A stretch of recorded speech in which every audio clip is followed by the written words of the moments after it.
to my channel. So in today's video, I'll be doing a swatches and short review about the new shades of this Ever Belena matte lipstick. So if you want to know what are the new shades of the Ever Belena matte lipstick, please keep on watching.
Hi guys, I'm back. So let's do a short review about the new shades of the Ever Belena matte lipstick.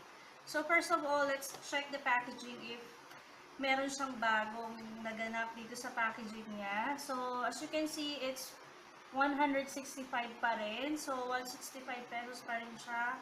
Same thing nung old matte Ever Belena ko. So wala na bago sa price. Ang napansin ko lang dito sa bagong packaging nila is ito.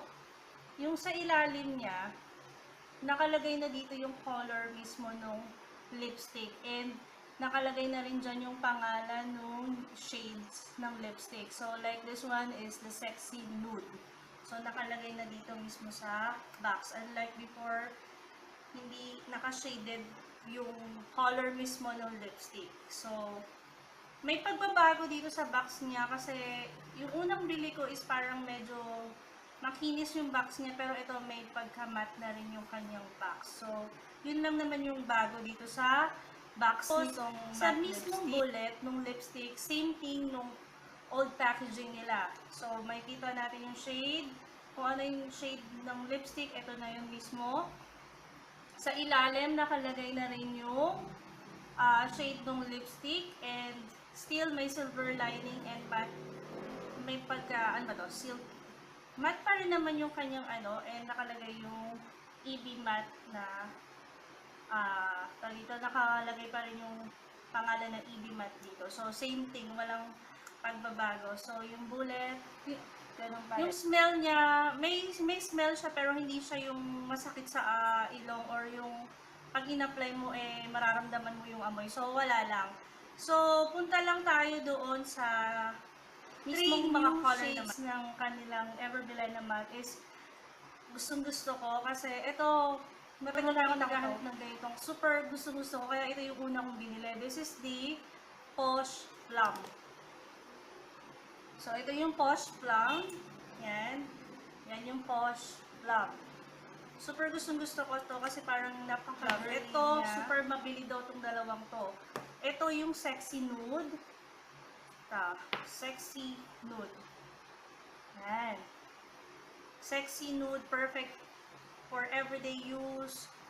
Pag ayaw mo ng bonggang-bonggang pack na lipstick, ito. Super ganda nito. And itong Vogue Diva. May pagka dark red na brown, na maroon yung kanyang color. Kaya ang ganda. And nakita ko na to sa vlog ni Miss Sadie Yoko na suot niya to, and ang ganda-ganda ng ang ganda bagay sa kanya. And nakita ko doon, kumain na siya, uminom na siya, nakauwi na siya sa lahat-lahat sa kanyang bahay, still intact pa rin tong Vogue Diva. Kaya nagustuhan niya to. Kaya naging interesado din ako na itry to at hanapin. So, etong dalawang to, super mabenta, nagkakaubusan. Hinanap ko pa to kasi nga wala doon sa una kong bilihan. Wala naman siyang kiniklaim na long lasting. Tama ba? O, wala naman siyang kiniklaim na long lasting lipstick. But, ang nagustuhan ko dito is, kumain ka man or uminom ka man, mawawala siya pero may stain na naiiwan. So, yun yung medyo nagustuhan ko talaga dito sa Everbelen na matte lipstick. And, ever since, ito yung isa sa favorite kong matte lipstick. Kasi, matte siya, pero hindi siya drying sa lips. May moisturizing effect pa rin siyang nagaganap sa lips. So, mas maganda siya, lalong-lalo na kung yung lips mo is nagcha-chop. Katulad ko kasi nagcha-chop yung lips ko. So, ang pangit kasi pag super matte, ganun ka, halatang-halatang hindi siya ganun kakita kasi nga may moisturizing effect itong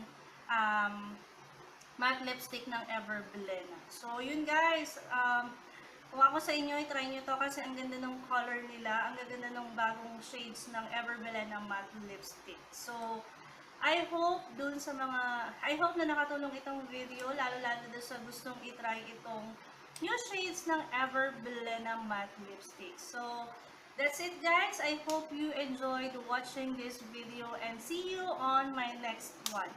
Bye!